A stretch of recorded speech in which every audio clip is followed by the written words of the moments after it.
আমি তাহলে শুরু করে দিচ্ছি। সো আজকে হচ্ছে আমরা যে চ্যাপ্টারটা পড়বো, চ্যাপ্টারটা হয়তো পুরোটা আজকে পড়বো না, আজকে অর্ধেক পড়বো, বাকি অর্ধেক নেক্সট উইকে পড়বো। সেটা হচ্ছে nature and kinds of contract.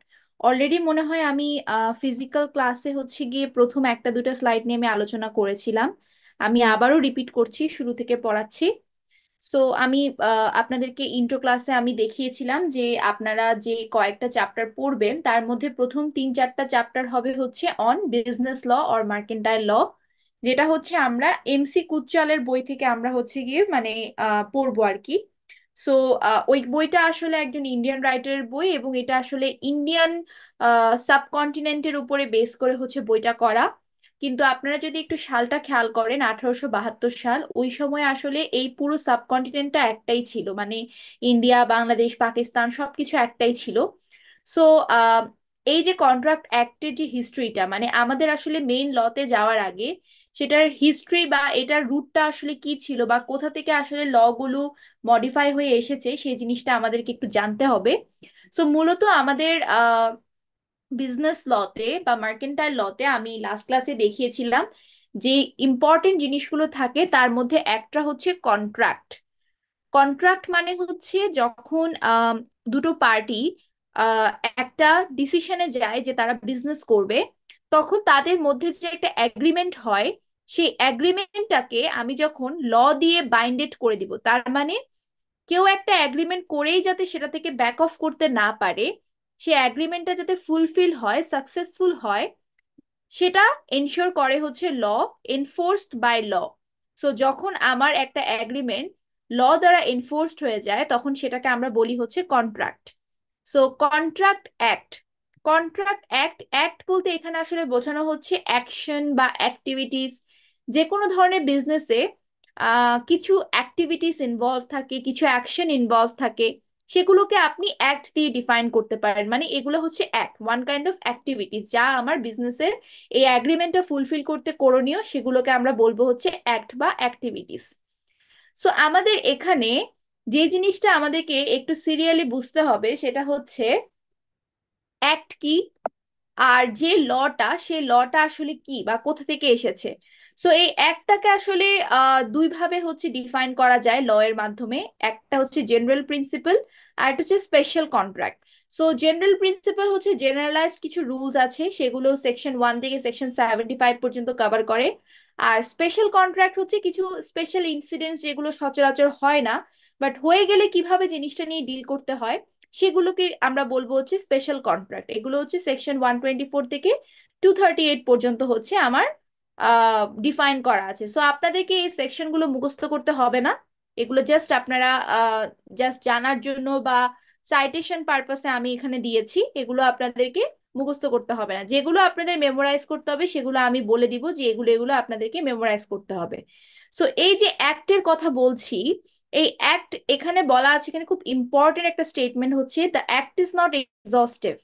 এক্সস্টিভ মানে হচ্ছে আমি যখন কারোর সাথে একটা বিজনেসে যাব, আমি কার সাথে বিজনেসে যাব, কি নিয়ে বিজনেস করব, আমি কত পার্সেন্ট প্রফিট ধরবো, কত পার্সেন্ট সেলে রাখবো, আমি নেগোসিয়েশনটা কিভাবে করব, কিংবা আমি যদি ইন্স্যুরেন্স করতে চাই আমি কত টাকার ইন্স্যুরেন্স করব, এই প্রত্যেকটা অ্যাক্ট কিন্তু আমার নন এক্সস্টিভ। নন এক্সস্টিভ মানে হচ্ছে এটা সম্পূর্ণরূপে আমার স্বাধীনতা বা আমার উইশ, আমি কিভাবে আমার বিজনেসটাকে পরিচালনা করব, আমি কার সাথে পার্টনারশিপে যাব, কাকে নিয়ে বিজনেস করব, বা কিভাবে আমি বিজনেসটাকে এক্সিকিউট করব, এই জিনিসগুলোর ক্ষেত্রে ল কখনোই হস্তক্ষেপ করবে না, বা ল কখনোই আমাকে কোনো রকম ফোর্স করবে না যে তুমি এটা করতে পারবে না। হ্যাঁ, কিছু হার্ড এন্ড ফাস্ট রুল তো থাকে, যেমন আমি কোনো ইলিগাল বিজনেস করতেছি কিনা, বা ইলিগাল অবজেক্ট নিয়ে ডিল করতেছি কিনা, বা কোনো ইমোরাল অ্যাক্টিভিটিস করতেছি কিনা, সেগুলো ডিফারেন্ট কেস। বাট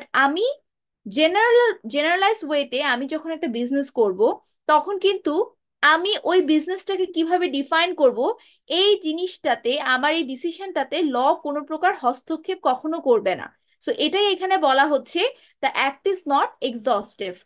আর এখানে একই সাথে যদি বলি nature of the law, nature of the law হচ্ছে তুমি তোমার মতো ব্যবসা করো, তুমি তোমার পার্টনার নিয়ে ব্যবসা করো, পার্টনারের সাথে তুমি অ্যাগ্রিমেন্টে যাও, আমি এটাতে তোমাকে কিছুই বলবো না। কিন্তু once you are making an agreement between you and your partner, তখন কিন্তু আপনাকে ওই অ্যাগ্রিমেন্টটা ফুলফিল করার জন্য যা যা করণীয় সেটা করতে হবে। After making an agreement you can back off, ওটা আপনাকে করতেই হবে অ্যাট এনি কস্ট। হ্যাঁ, এখন যদি কিছু স্পেশাল ইনসিডেন্টস হয়, যেমন মনে করেন কোনো কেউ মনে করেন মারা গেল, বা কোনো একটা ইনসিডেন্ট হয়ে গেল, যেমন রিসেন্টলি দুবাইয়ে যে ফ্লাড হলো, এই জিনিসগুলো আসলে কিছু আনঅ্যাভয়েডেবল ইনসিডেন্ট যেগুলো আসলে হলে তখন জিনিসটাতে একটা মডিফিকেশন আসতে পারে। ওটাও আসলে ল ডিফাইন করবে যে how law will deal with it, বা কিভাবে আমরা ওটা নিয়ে কাজ করব, ওটা আমাদেরকে লই বলে দেবে। বাট যতক্ষণ পর্যন্ত সিচুয়েশন নর্মাল আছে, once you are making an agreement, সেটা আপনাকে কিন্তু ফুলফিল করতে হবে। সো এখানে এভাবে কোয়েশ্চেনটা আসতে পারে পরীক্ষায় যে the act is not exhaustive অথবা contract act is not exhaustive, define this statement with the basis of the nature of the law। মানে হচ্ছে nature of the law এর পার্সপেক্টিভে you will define how contract act is not exhaustive। তো এরকম প্রশ্ন যদি পরীক্ষায় আসে, আপনি নিজের মতো করে যেভাবে বুঝিয়ে বললাম ওটা আপনারা আপনাদের নিজেদের ল্যাঙ্গুয়েজে লিখতে পারবেন, কোনো সমস্যা নেই। চাইলে দু তিনটে এক্সাম্পলও দিতে পারেন, তাহলে আপনাদের কোয়েশ্চেনের অ্যান্সারটা আরো বেশি ভ্যালিড হবে। আচ্ছা, এখন আমি তিনটা জিনিস নিয়ে আলোচনা করব, খুবই গুরুত্বপূর্ণ। একটা হচ্ছে সরি, প্রমিস বা কমিটমেন্ট, একটা হচ্ছে অ্যাগ্রিমেন্ট, আর আরেকটা হচ্ছে কন্ট্রাক্ট। এই তিনটা জিনিস আসলে although it sound similar but it is not the same, এখানে একটু ডিফারেন্স আছে। প্রথমে আসি হচ্ছে প্রমিস বা কমিটমেন্ট।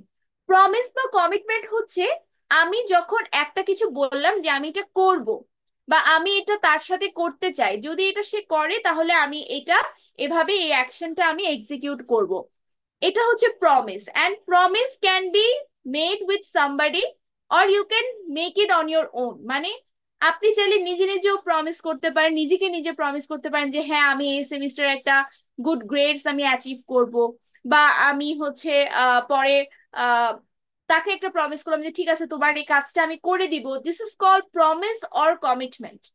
এখন এই প্রমিস বা কমিটমেন্টে নিশ্চয়ই কিছু অ্যাকশনস বা অ্যাক্টিভিটিস ইনভলভ থাকবে। যখন আপনি বিজনেস করবেন, মনে রাখবেন যে বিজনেস কখনো একা একা হয় না। You are doing a business মানে সেখানে একটা বিজনেস পার্টনার থাকবে, অথবা একটা বিজনেস পার্টনার সে একটা ইন্ডিভিজুয়াল পার্সন হতে পারে, এটা একটা অর্গানাইজেশন হতে পারে, এটা একটা ইন্ডাস্ট্রি হতে পারে। যেটাই হোক, once you are doing a business সেখানে একটা অবশ্যই পার্টনার ইনভলভ থাকবে। এখন আপনি যে প্রমিসটা করতেছেন, সেই প্রমিসটাতে দুই পক্ষেরই কনসেন্ট থাকতে হবে। একটা আপনার নিজের কনসেন্ট যে আপনি যেটা করতেছেন সেটা আপনি উইলিংলি করতেছেন, আর আপনার যে পার্টনার থাকবে বিজনেস পার্টনার, তাকেও আসলে এই জিনিসটার ব্যাপারে অবগত থাকতে হবে যে yes you are doing this type of activities or you will do this, এটাতে তার কোনো প্রবলেম নাই। এই জিনিসটা তখন হয়ে যাবে অ্যাগ্রিমেন্ট। তার মানে একটা প্রমিস যখন দুই পক্ষের কনসেন্টে কনসেনচুয়াল হয়, দুই পক্ষই যখন এটাতে অ্যাগ্রি করে, তখন সেটাকে আমরা বলি হচ্ছে অ্যাগ্রিমেন্ট বা অ্যাপ্রুভাল। তার মানে বুঝলাম যে সব প্রমিস আসলে অ্যাগ্রিমেন্ট হতে পারে না। এখন আপনি একটা জিনিস প্রমিস করতেছেন বা একটা কমিটমেন্ট করতেছেন যে আপনি এটা করবেন, নট নেসেসারিলি যে আপনি যার সাথে বিজনেস করতেছেন সে এটা তে অ্যাপ্রুভ করবে। তারও হয়তো নিজের কিছু পয়েন্ট অফ ভিউ থাকতে পারে, সে হয়তো বলতে পারে যে না আপনি এটা এভাবে করেন, এটা এভাবে করলে বেটার হয়, বা আপনার এই অ্যাক্টিভিটিসটাতে আমি আসলে অ্যাপ্রুভ করতে পারতেছি না। সো এই জিনিসটা তখন কিন্তু আর অ্যাগ্রিমেন্ট হচ্ছে না। তার মানে all kind of promise or agreements, sorry, all kind of promise or commitment can not be an agreement যতক্ষণ পর্যন্ত দুই পক্ষের কনসেন্ট এখানে কাজ করতেছে না। সো আমরা বুঝলাম যে প্রমিস থেকে আমাদের অ্যাগ্রিমেন্ট চলে আসছে। এখন এই অ্যাগ্রিমেন্টটা যখন ল দ্বারা এনফোর্সড হয়ে যায়, ল দ্বারা বাইন্ডেড হয়ে যায়, তার মানে once you are making an agreement there is no way to go back, you have to execute it, তখন সেটা হয়ে যাবে কন্ট্রাক্ট। তার মানে প্রমিস থেকে অ্যাগ্রিমেন্ট, অ্যাগ্রিমেন্ট থেকে কন্ট্রাক্ট। তাহলে আমি যদি রিলেশনশিপটা এভাবে বিল্ড আপ করি, all promises are not agreement but all agreements are some sort of promises or commitments। আবার যদি এভাবে বলি, all agreements cannot be a contract but all contracts are some sort of agreements. তার মানে আমরা বুঝলাম যে প্রমিস থেকে আমার অ্যাগ্রিমেন্ট হয়, অ্যাগ্রিমেন্ট থেকে অ্যাগ্রিমেন্টটা যখন ল দ্বারা বাইন্ডেড হয়ে যায় তখন সেটা হয়ে যায় কন্ট্রাক্ট। এবং once you are making an agreement there is no way you can go back, you have to execute it. হ্যাঁ, কিছু স্পেশাল কেস থাকতে পারে, যেমন মনে করেন আমি মনে করেন ওটাকে কি বলবো, ধরেন ধরেন একটা আনএভয়েডেবল ইনসিডেন্ট হয়ে গেল। ধরেন আপনি একটা এগ্রিমেন্ট করছিলেন যে আপনি এত টাকা আপনি হচ্ছে এই জায়গায় বিনিয়োগ করবেন, কিন্তু একটা ইনসিডেন্ট হয়ে গেল, আপনার একটা ওই জায়গায় ধরেন একটা অ্যাক্সিডেন্ট হলো, ওখানে আপনার চিকিৎসা পারপাসে অনেক টাকা খরচ হয়ে গেছে। এখন ওটা আপনি হয়তো ইমিডিয়েটলি টাকার যেটা দেওয়ার কথা ছিল সেটা দিতে পারতেছেন না, একটু লেট হবে। তো ওগুলোর কিছু স্পেশাল কনসিডারেশন থাকে। But as long age everything is going well, আপনাকে, আপনি যে অ্যাগ্রিমেন্টটা করেছেন, কারণ অ্যাগ্রিমেন্টটাতে কিন্তু আপনার কনসেন্ট আছে, তার মানে আপনাকে এখানে কোনো কিছুতে কিন্তু জোর জবরদস্তি করা হয়নি, ফুল কনসেন্টে কিন্তু আপনি সেটা অ্যাপ্রুভ করছেন। So once you are making an agreement এবং ওটা যখন ল দ্বারা এনফোর্সড হয়ে যায় সেটা হচ্ছে কন্ট্রাক্ট হয়ে যায়, এবং সেই কন্ট্রাক্টটা কিন্তু অবশ্যই ফুলফিল করতে হবে। সো এটাই আসলে ডেফিনেশনটা, আপনারা যদি ডেফিনেশনটা পড়েন তাহলে বুঝতে পারবেন যে এখানে বলছে contract is an agreement to do or not to do an act, it is a legally binding agreement which is enforceable at law. So এটাই হচ্ছে গিয়ে আমার কন্ট্রাক্টের ডেফিনেশন। আচ্ছা, এখন কন্ট্রাক্ট কি আমি যেন তেন এগ্রিমেন্ট দিয়ে কি কন্ট্রাক্ট করে ফেলতে পারবো? নো। কন্ট্রাক্ট করার জন্য you need two important thing, একটা হচ্ছে ভ্যালিড এগ্রিমেন্ট আর একটা হচ্ছে লিগাল রিলেশনশিপ। এখানে একটা জিনিস যদি আমি একটু ব্যাকওয়াইজ এক্সপ্লেন করি, অ্যাগ্রিমেন্ট আপনি করলেই যে সেই অ্যাগ্রিমেন্টটা ভ্যালিড হবে ইটস নট নেসেসারি। এবং once your agreement is valid তখনই কেবল আপনি কন্ট্রাক্টে যেতে পারবেন সেই অ্যাগ্রিমেন্ট নিয়ে। তার মানে অ্যাগ্রিমেন্ট যতক্ষণ ভ্যালিড হচ্ছে না you can not make any contract. এখন আমরা দেখি অ্যাগ্রিমেন্টকে ভ্যালিড করার জন্য আপনার কি কি দরকার। প্রথম হচ্ছে প্লুরালিটি অফ পার্সনস, মানে মিনিমাম দুইজন ইনভলভ থাকতে হবে, একজন হচ্ছে আপনি নিজে, আরেকজন হচ্ছে আপনি যার সাথে বিজনেস করবেন। একা একা কখনো বিজনেস হয় না, একা একা কখনো ইন্ডাস্ট্রি পরিচালিত করা যায় না, সেখানে অবশ্যই একের অধিক ব্যক্তি ইনভলভ থাকবে, ব্যক্তি বা প্রতিষ্ঠান যেটাই আপনি বলেন। প্লুরালিটি অফ পার্সনস, এখানে প্লুরাল সংখ্যক মানুষ থাকবে, অফকোর্স সেটা সেটা হবে হচ্ছে একের অধিক। এবং যেটা একটু আগে বললাম কনসেন্ট, এখানে একটা লয়ের ল্যাঙ্গুয়েজ দেওয়া আছে কনসেনসাস অ্যাড ইডেম, মানে এখানে কনসেন্ট বোঝানো হচ্ছে আমি যখন একটা ব্যবসা করব এমনটা যাতে না হয় যে আমি কোনো অ্যাগ্রিমেন্ট আমি জোর জবরদস্তির মুখে পড়ে আমি অ্যাগ্রি করে দিচ্ছি, বা আমি হ্যাঁ মানে কোনো একটা ভয়, কোনো একটা মনে করেন কেউ আমাকে ব্ল্যাকমেইল করছে, এখন আমি ওই ভয়ে আমি হ্যাঁ বলে দিলাম, স্টিল হ্যাঁ বলে দিলেই তো সেটা অ্যাগ্রিমেন্ট হয়ে যায়, বাট সেটা কিন্তু আর ভ্যালিড থাকতেছে না। কেন? কারণ ওখানে তো আমার কনসেন্ট নাই, আমাকে ফোর্সফুলি হ্যাঁ বলানো হয়েছে। সো এই ধরনের কোনো অ্যাগ্রিমেন্টের ক্ষেত্রে কিন্তু আমি সেখানে কোনো ভ্যালিডিটি পাবো না যতক্ষণ পর্যন্ত সেখানে কনসেন্ট না থাকবে, অর্থাৎ ওই ব্যবসায় যতজন ইনভলভড আছে সবার কনসেন্ট থাকতে হবে, সবাইকে জিনিসটাতে স্বাধীনভাবে অ্যাপ্রুভ করতে হবে, জোর জবরদস্তি করে কিন্তু কোনোভাবেই সেটা করানো যাবে না। যদি এই দুটো পয়েন্ট আপনি আপনার এগ্রিমেন্টে এনশিওর করতে পারেন তখনই কেবল বলবেন যে you are making a valid agreement.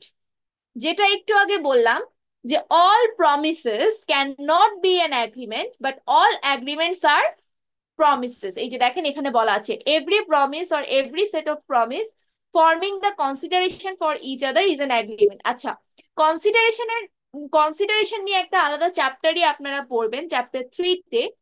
তো কনসিডারেশন জিনিসটা কি এটা আমি একটু পরে আপনাদেরকে এক্সপ্লেন করছি, আরো ক্লিয়ার হবে। জাস্ট এতটুকু মনে রাখেন যে যখন আমি একটা প্রমিস করতেছি নট নেসেসারি সেটা অ্যাগ্রিমেন্টে যাবে, but once we are making an agreement মনে রাখবেন অল অ্যাগ্রিমেন্টস আর প্রমিসেস, ঠিক আছে? তো অ্যাগ্রিমেন্ট তখনই ভ্যালিড হবে যখন এখানে প্লুরালিটি থাকবে, এখানে কনসেন্ট থাকবে, তখনই সেটা ভ্যালিড অ্যাগ্রিমেন্ট হবে। এবার আসি লিগাল রিলেশনশিপ। লিগাল রিলেশনশিপ মানে হচ্ছে যখন আপনি এবং আপনি একজন পার্টনার, বিজনেস পার্টনারের সাথে ব্যবসা করবেন, কন্ট্রাক্টে যাচ্ছেন বা এগ্রিমেন্টে যাচ্ছেন, তখন নিশ্চয়ই আপনাদের মধ্যে একটা সম্পর্ক তৈরি হবে। সেই সম্পর্কটাকে মার্কেন্টাইল ল এর ভাষায় বলা হয় হচ্ছে লিগ্যাল রিলেশনশিপ। এবং আশ্চর্য জনক হলেও এটা একটু সত্যি যে এই ক্ষেত্রে আপনি কোনো ধরনের ডোমেস্টিক রিলেশনশিপ বা সোশ্যাল রিলেশনশিপকে লিগ্যাল রিলেশনশিপ বলতে পারবেন না। I know it sounds very weird, কারণ বাবা মার সাথে সম্পর্ক মানে এগুলোই তো ডোমেস্টিক, যে husband wife, father mother, brother sister, এগুলোই তো ডোমেস্টিক রিলেশনশিপ। বাট মার্কেন্টাইল ল এর ভাষায় কেন এটাকে লিগ্যাল বলা হচ্ছে না সেটা আমি একটু এক্সপ্লেইন করি। এটা এমনি লিগ্যাল, আমি কিন্তু গত ক্লাসে দেখিয়েছি যে আপনি যদি সব লকে কমন ধরেন তাহলে কিন্তু হবে না। এক এক ল এক এক ভাবে ডিফাইন করা।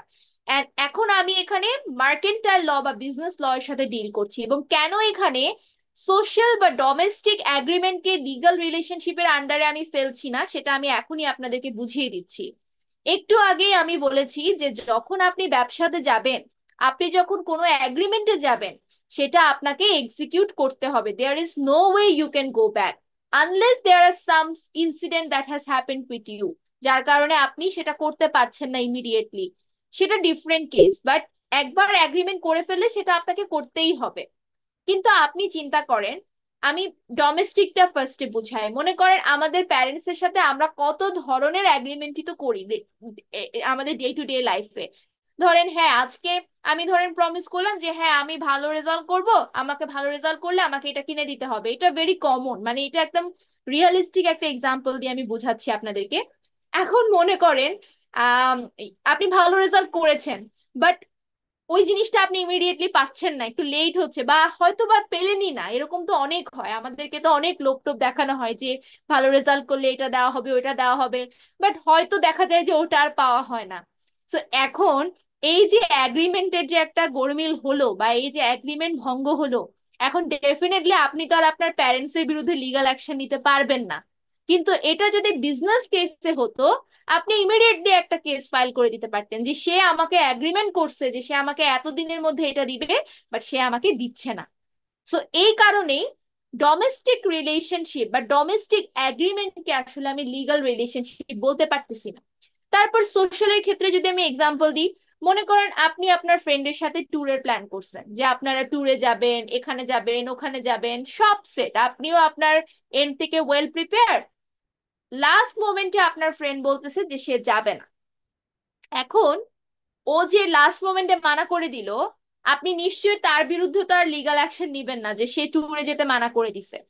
So, এই যে ডোমেস্টিক বা সোশ্যাল এগ্রিমেন্টস গুলো হয়, এগুলো আসলে ইমোশনাল পার্সপেক্টিভে কাউন্ট করা হয় বা ইমোশনাল পার্সপেক্টিভে হচ্ছে ডিসিশন নেওয়া হয়। এখানে এগ্রিমেন্ট ভঙ্গ হলেও কি না হলেও কি, এখানে কিন্তু কারো কোনো শাস্তি হবে না।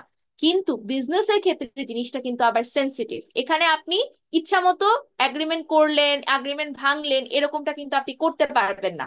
যদি না সেটা আপনি আপনার ফ্যামিলির সাথে বিজনেস করেন, দ্যাটস ডিফারেন্ট কেস। বাট আপনি যদি কোনো আদার পার্সন যার সাথে আপনার কোনো ব্লাড রিলেশন নাই, বা ধরেন আপনার সে পরিচিত না, মানে পরিচিত বাট ওইভাবে, মানে সোশ্যাল অ্যাসপেক্ট থেকে চিন্তা করতেছি আর কি, ওইভাবে ওইভাবে you are not related to the person that you will be doing business, তখন আসলে আপনি আপনাদের মধ্যে যে রিলেশনটা বিল্ড আপ হবে সেটা হবে হচ্ছে লিগাল রিলেশনশিপ, যেটা সম্পূর্ণরূপে ল এর রাস্তায় চলবে। এবং এখানে কোনো ধরনের এগ্রিমেন্ট বা কমিটমেন্ট ব্রেকের কোনো চান্সেস নাই। এগুলাকেই বলা হয় হচ্ছে লিগাল রিলেশনশিপ। তাহলে আমরা মোটামুটি ভ্যালিড এগ্রিমেন্টটা বুঝলাম, লিগাল রিলেশনশিপটা বুঝলাম। তাহলে এখন যদি আমি বলি, সব এগ্রিমেন্টকে আপনি ভ্যালিড বলতে পারবেন না যদি এই দুইটা পয়েন্ট অনুপস্থিত থাকে। এই দুইটা পয়েন্ট থাকলে এগ্রিমেন্টটা ভ্যালিড হয়ে যাবে। আর যদি কন্ট্রাক্ট করতে চান, যেন তেন এগ্রিমেন্ট দিয়ে কন্ট্রাক্ট করতে পারবেন না। কন্ট্রাক্ট করার ক্ষেত্রে you have to ensure two things, একটা হচ্ছে ভ্যালিড এগ্রিমেন্ট, আর একটা হচ্ছে লিগাল রিলেশনশিপ। এই দুটো যদি প্রেজেন্ট থাকে তখনই আপনি বলতে পারবেন যে ওটা আপনার কন্ট্রাক্ট হলো। But still there is a question mark. আপনি ভ্যালিড এগ্রিমেন্ট আর লিগাল রিলেশনশিপ নিয়ে কন্ট্রাক্ট ফর্ম করলেন, নট নেসেসারিলি এই দুটো পয়েন্ট থাকলেই আপনি যে কন্ট্রাক্টটা করে ফেলছেন সেটা ভ্যালিড হবে। তার মানে এখানেও একটা প্লট টুইস্ট আছে।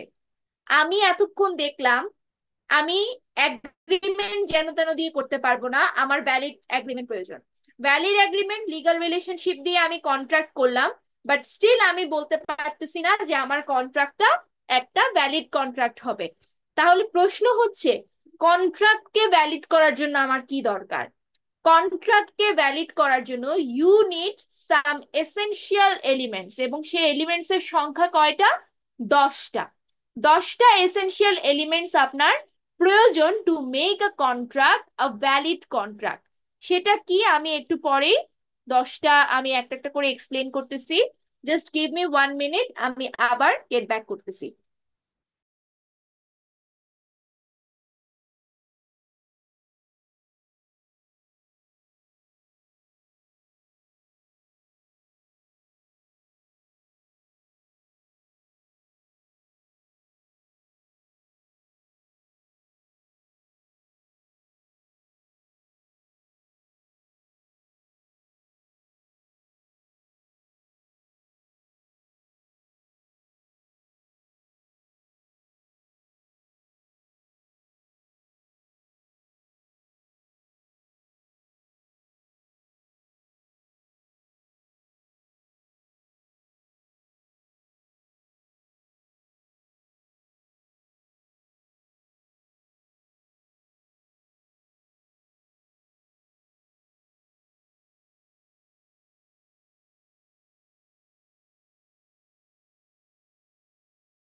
ঠিক আছে, আমি আবার শুরু করছি। সো যেটা বললাম যে কন্ট্রাক্ট আপনি কন্ট্রাক্ট করে ফেললেই যে সেটা ভ্যালিড হবে সেটা আপনি বলতে পারবেন না, আনলেস ইউ এনশিওর যে আপনি যে কন্ট্রাক্টটা করবেন সেখানে 10টা যে এসেনশিয়াল এলিমেন্টস আমি এখন বলবো সেই 10টা এলিমেন্টস উপস্থিত আছে। যদি থাকে দেন আপনি বলতে পারেন যে আপনার কন্ট্রাক্টটা হবে একটা ভ্যালিড কন্ট্রাক্ট।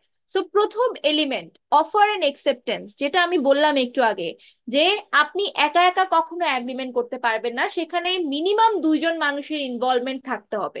একজন হচ্ছেন আপনি, আরেকজন হচ্ছে আপনি যার সাথে বিজনেস করবেন সে আপনার বিজনেস পার্টনার। এখন নিশ্চয়ই এই দুইজনের মধ্যে একজন কিছু অফার করবে, আরেকজন সেই অফারটাকে একসেপ্ট করবে। যে অফার করবে তাকে আমরা বলবো অফেরর, আর যে একসেপ্ট করবে তাকে আমরা বলবো একসেপ্টর।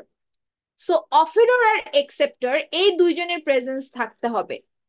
এখন অফারার যখন কোনো কিছু অফার করবে তাকে কিন্তু সেটা একদম ডেফিনিট ওয়েতে এক্সপ্লেইন করতে হবে যে what does he want, what he will give in return, and how things will go.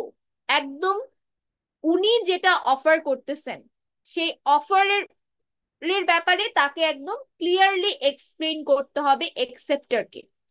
But একসেপ্টরের ক্ষেত্রে এখানে একটা ফ্লেক্সিবিলিটি আছে, সেটা হচ্ছে নট নেসেসারি যে একসেপ্টর যা মানে অফারার যা বলবে একসেপ্টর তার সবগুলোই একসেপ্ট করবে। একসেপ্টরের একসেপ্টেন্স ক্যান বি অ্যাবসলিউট আনকন্ডিশনাল। ঠিক আছে, মনে করেন একসেপ্টর অফারার 10টা পয়েন্ট বলছে, একসেপ্টরের 10টা পয়েন্টই যে একসেপ্ট করতে হবে নট নেসেসারি। সে তার কিছু পার্সোনাল ওপিনিয়ন থাকতে পারে, পার্সোনাল উইশ থাকতে পারে, বা সে কিছু এক্সট্রা বেনিফিটসও চাইতে পারে, সে সেগুলো বলতে পারে একসেপ্ট করা। সে বলতে পারে যে আচ্ছা না, আমি যদি এত লাখ টাকায় এটা পাই তখনই আমি এটা একসেপ্ট করব। জিনিসটা হবে হচ্ছে এরকম। তার মানে অফার হবে ডেফিনিট আর একসেপ্টেন্স হবে অ্যাবসলিউট আনকন্ডিশনাল।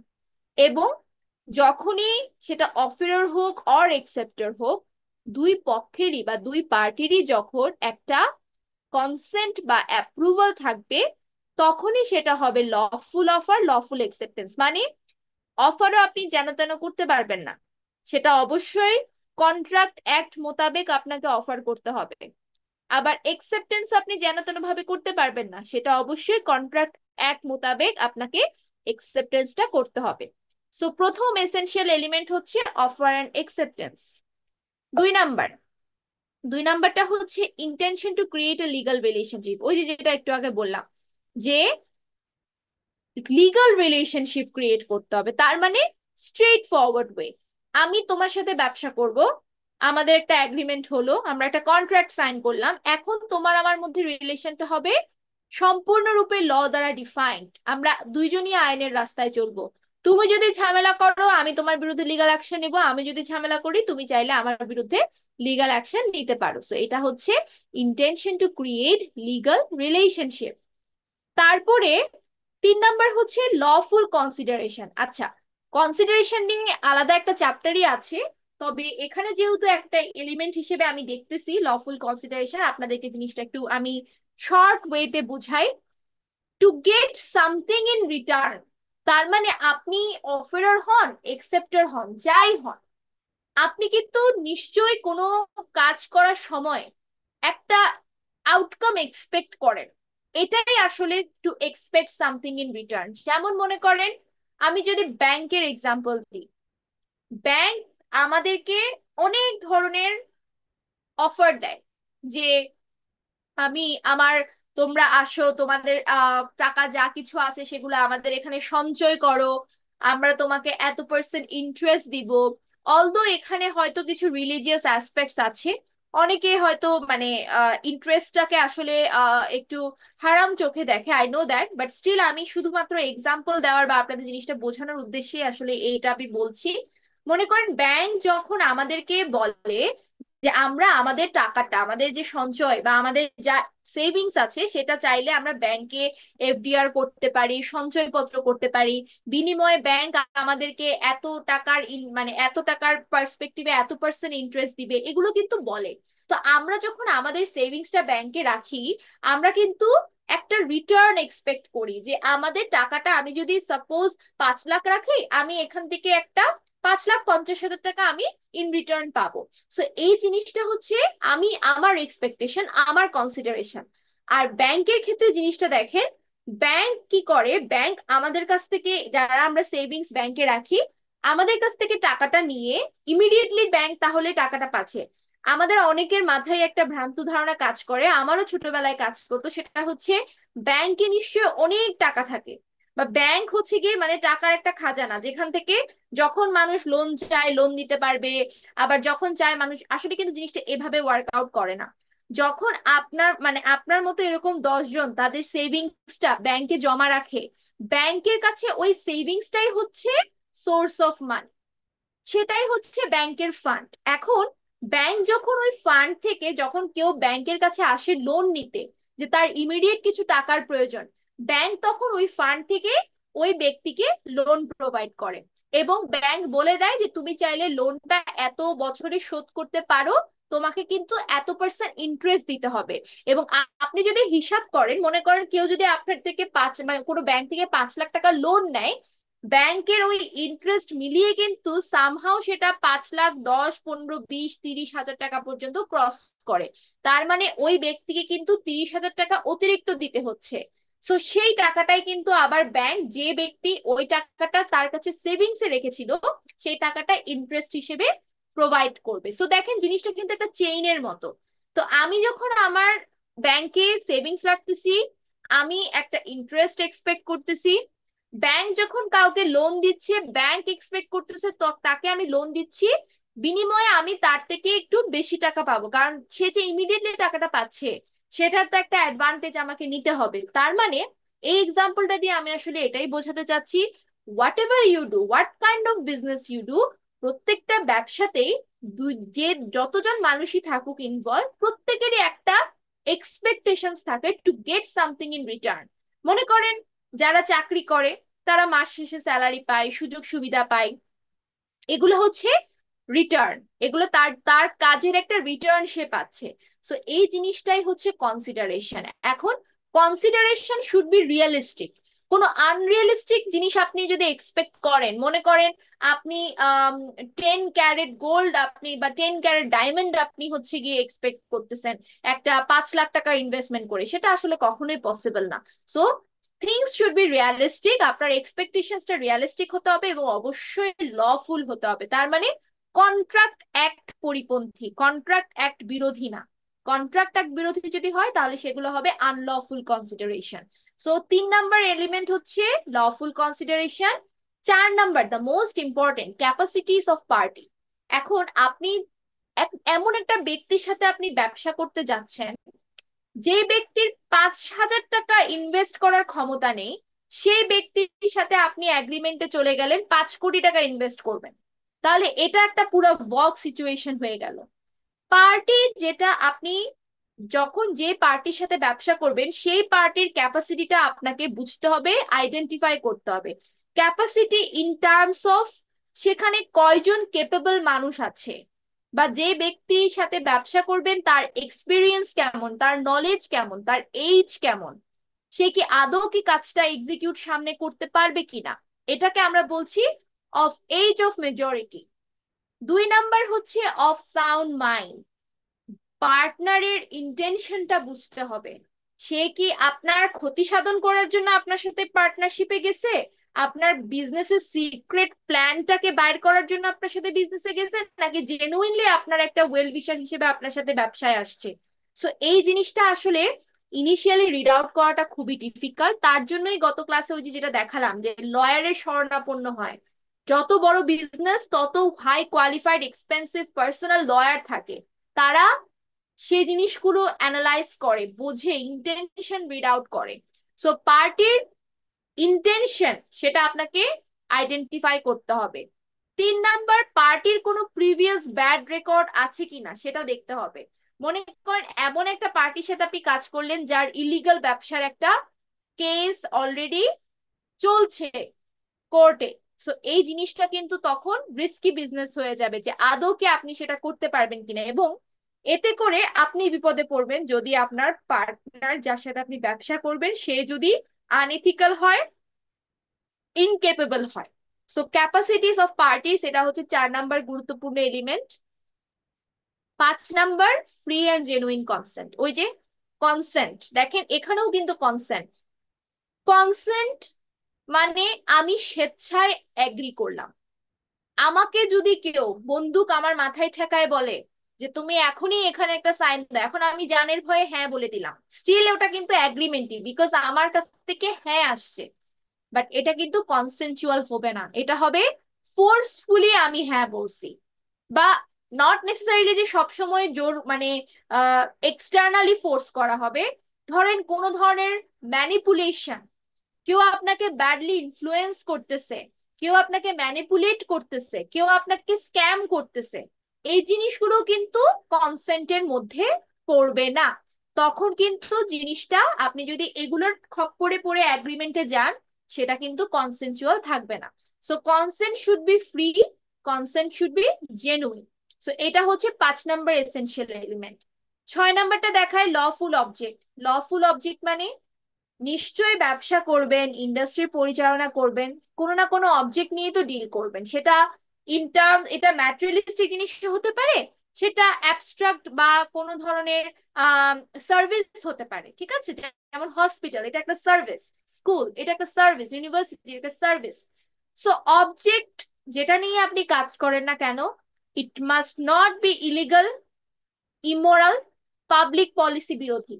ইলিগাল মানে তো সবাই বুঝেন। এখন এখানে একটা বিষয় আছে, যা কিছু আমার দেশে ইলিগাল নট নেসেসারিলি সেটা অন্যখানে ইলিগাল হবে, সেটা আবার লিগাল। যেমন অ্যালকোহল, অ্যালকোহল অন্য দেশে মেক্সিকো বা নর্থ আমেরিকা এগুলোতে লিগাল, বাট আমার দেশে সেটা ইলিগাল। সো আপনি যদি দেশ দেশ মানে দেশ বিদেশে ব্যবসা করেন তখন কিন্তু আপনাকে ডিফারেন্ট ফর্মালিটিসটা ফলো করতে হবে। যে ফর্মালিটিস দিয়ে আপনি মেক্সিকোতে বিজনেস করছেন নট নেসেসারিলি সেই ফর্মালিটি আপনার বাংলাদেশে খাটবে, কারণ অবজেক্ট যেটা মেক্সিকোতে লিগাল সেটা আবার বাংলাদেশে ইলিগাল।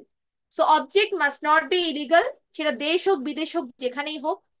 ইমোরাল মনে করেন হিউম্যান ট্রাফিকিং, হিউম্যান অর্গান নিয়ে আপনি ডিল করতেছেন, এগুলো হচ্ছে ইমোরাল অ্যাক্টিভিটিস। তারপর পাবলিক পলিসি বিরোধী, মেজরিটি যে রুল ফলো করে সেটার বিরোধী গিয়ে আপনি কোন একটা কাজ করতেছেন, সেগুলো হবে সব আনলফুল অবজেক্ট। এগুলো নিয়ে কাজ করলে আপনার কন্ট্রাক্টটা ভ্যালিড কন্ট্রাক্ট থাকবে না। 7 নাম্বার, 7 নাম্বার হচ্ছে এগ্রিমেন্ট নট ডিক্লেয়ার্ড ভয়েড। আচ্ছা, এটা একটু আপনাদেরকে বুঝাই, এটা একটু ট্রিকি মনে হতে পারে। মনে করেন আপনি মেক্সিকোতে আর বাংলাদেশে একটা ব্যবসা করবেন। কিসের ব্যবসা? অ্যালকোহলের বিজনেস। এখন আপনি যে এগ্রিমেন্ট ফর্ম করছেন করছেন, যে ফর্মালিটিস আপনি রেডি করছেন, মেক্সিকোতে সেটা ভ্যালিড, কোনো সমস্যা নেই। কিন্তু বাংলাদেশে সেটা আবার ইনভ্যালিড, সেটা নিয়ে আপনি কাজ করলে সেটা ইলিগাল কাজ হবে। সো আপনাকে দেখতে হবে যে অ্যাগ্রিমেন্টটা আপনার মেক্সিকোতে ভ্যালিড ছিল, সেটা আবার বাংলাদেশে গিয়ে ভয়েড হয়ে গেছে। এবং অ্যাগ্রিমেন্ট নিয়েও একটা চ্যাপ্টার আছে, আলাদা একটা চ্যাপ্টার আছে, ওইখানে আপনারা ভ্যালিড ভয়েড কি, ভ্যালিড অ্যাগ্রিমেন্ট কি, ভয়েড অ্যাগ্রিমেন্ট কি, এগুলো সংজ্ঞা হিসেবে দেখবেন। বাট ভয়েড অ্যাগ্রিমেন্ট হচ্ছে ওই যে যেটা বললাম, যে যেখানে প্লুরালিটি নাই, যেখানে কনসেন্ট নাই, এগুলো হচ্ছে সব ভয়েড। আর যেগুলো ইলিগাল, মানে আমি আপনাদেরকে সহজভাবে বুঝিয়ে দিই, এখানে তো 10টা এলিমেন্ট পড়াচ্ছি, মোটামুটি 10টা এলিমেন্ট মোরলেস অ্যাগ্রিমেন্টেও থাকতে হবে। যদি না থাকে তখন সেটা হবে ভয়েড অ্যাগ্রিমেন্ট। এখন কোনো অ্যাগ্রিমেন্ট যদি ভয়েড হয়, সে ভয়েড অ্যাগ্রিমেন্ট নিয়ে যদি আপনি কন্ট্রাক্ট করতে চান, সেই কন্ট্রাক্টও অবশ্যই ভয়েড হবে, কারণ অ্যাগ্রিমেন্টেই সমস্যা। ওই যে একটা কথা আছে না বাংলায়, যে গোড়ায় গলদ, অ্যাগ্রিমেন্টেই প্রবলেম, তাহলে সেটা নিয়ে কন্ট্রাক্ট করলে সেই কন্ট্রাক্ট কিভাবে ভ্যালিড হবে? সো এই জিনিসটা হচ্ছে গিয়ে ইউ হ্যাভ টু এনশিওর আপনার অ্যাগ্রিমেন্ট যাতে ভ্যালিড অ্যাগ্রিমেন্ট হয়। 8 আর 9 নাম্বার এলিমেন্টটা একসাথে করে দিয়েছি। Certainty and possibility. পসিবিলিটি মানে এমন কিছু নিয়ে আপনি অ্যাগ্রিমেন্ট করতে পারবেন না যেগুলো আসলে ইম্পসিবল। যেমন মনে করেন ম্যাজিক, ম্যাজিক একটা আসলে ম্যাজিক ইজ নট পসিবল, ঠিক আছে? এখন মনে করেন প্রচুর খরা রোদ চলতেছে, আপনি ডিক্লেয়ার করে বসলেন যে আপনি ম্যাজিক করে বৃষ্টি নিয়ে আসবেন, এটা এটা কখনোই পসিবল না, এটা হচ্ছে ইম্পসিবল। সো ইম্পসিবল কোন ধরনের এলিমেন্ট নিয়ে আপনি কাজ করলে সেই কন্ট্রাক্টটা ভ্যালিড কন্ট্রাক্ট থাকছে না। এবার আসি আনসার্টিনিটি। আনসার্টিনিটি মানে হচ্ছে, মনে করেন আমি একটা এক্সাম্পল দিয়ে জিনিসটা আপনাদেরকে বোঝাই, সেম এক্সাম্পল হয়তো আমি সামনেও বলবো অন্য অন্য কোনো টপিক পড়ানোর সময়। মনে করেন আপনার বেশ বড় ধানি জমি আছে, এখন সেখানে আপনি একজন ব্যবসায়ীর সাথে, যে হচ্ছে ধানের ব্যবসা করে, তাকে আপনি ধান সাপ্লাই দেন। তো তাকে আপনি বললেন যে আমি তোমাকে আগামী বছর 100 মণ চাল দিব বা ধান দিব। তো এখন আপনি এই যে একটা এগ্রিমেন্ট করে ফেললেন, সেই ব্যক্তিও যেহেতু আপনার অনেক বড় ধানি জমি আছে, আপনার মোটামুটি ক্যাপাবিলিটি আছে, সেই ব্যক্তিও অ্যাপ্রুভ করলো, আপনারা দুজনে কন্ট্রাক্ট করলেন, আপনি ওর থেকে কিছু টাকা অ্যাডভান্সও নিলেন। কিন্তু দেখলেন পরের বছর এত বেশি কম, মানে এত বেশি গরম, বা যেমন এই যে এখনকার এনভায়রনমেন্ট, এত গরম বা বৃষ্টি হয়নি, সেভাবে ধানের ফলন বা চালের ফলন হয় নাই যে আপনি ওই ব্যক্তিকে 100 মণ ধান বা চাল দিতে পারবেন। এখন ওই ব্যক্তি তো আর এটা শুনবে না যে বৃষ্টি হয় নাই, আপনি বলতেছেন, এক্সকিউজ দিচ্ছেন বৃষ্টি হয় নাই, আমি ফলাতে পারি নাই। এটা তো ওই ব্যক্তির কনসার্ন না, সে আপনাকে টাকা দিচ্ছে, আপনি তার সাথে এগ্রিমেন্টে গেছেন, এখন যেভাবে পারেন আপনি তাকে 100 মণ চাল দেন। জিনিসটাই হচ্ছে আনসার্টেনিটি। তার মানে কোথাও যদি আনসার্টেনিটি থাকে, সেটা আপনাকে আগেই মেনশন করে দিতে হবে।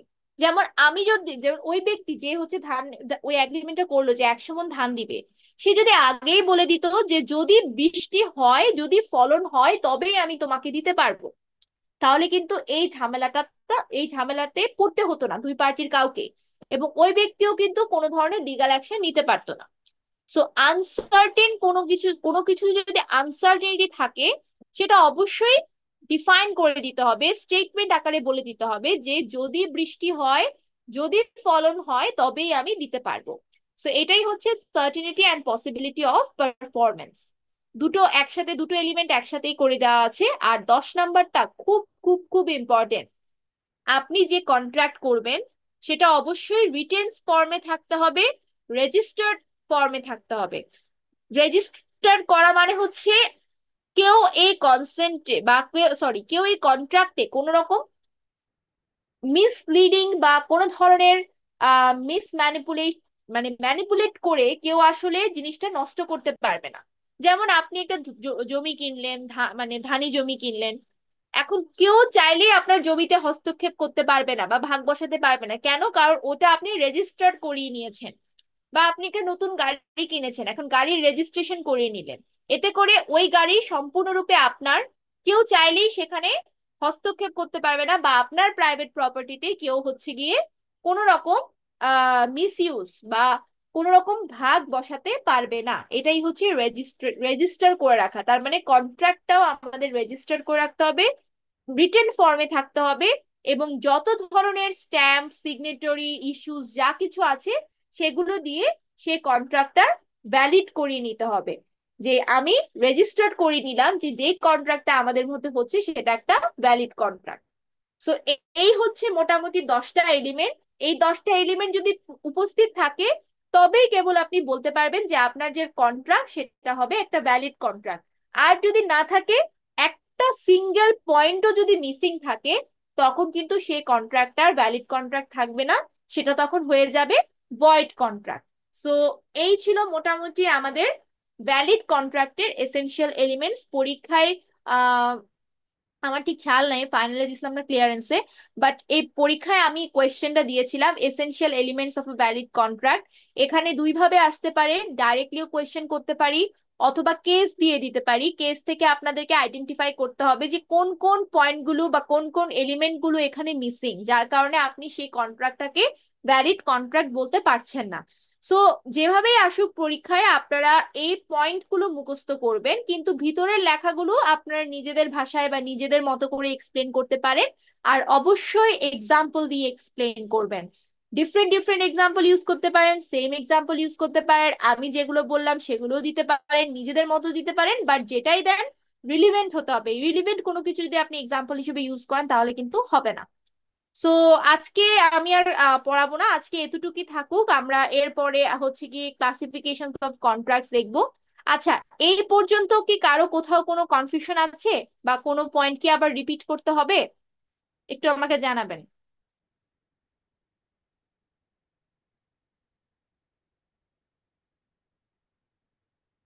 আপনারা আছেন ক্লাসে?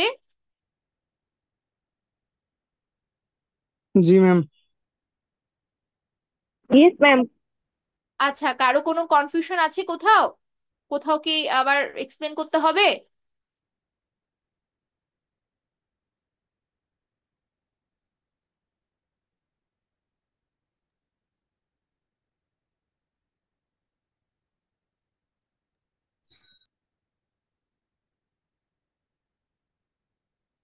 আচ্ছা, যদি না থাকে তাহলে আমি আজকে এ পর্যন্তই রাখছি। আমি অ্যাটেন্ডেন্সটা নিচ্ছি, বাট যদি কারো পড়তে গিয়ে যদি কোথাও কনফিউশন ফেস হয় বা কোথাও যদি প্রবলেম ফেস করেন আমার সাথে যোগাযোগ করে আসতে পারেন, কনসাল্টিং আওয়ারে আমি বুঝিয়ে দেবো, সমস্যা নেই।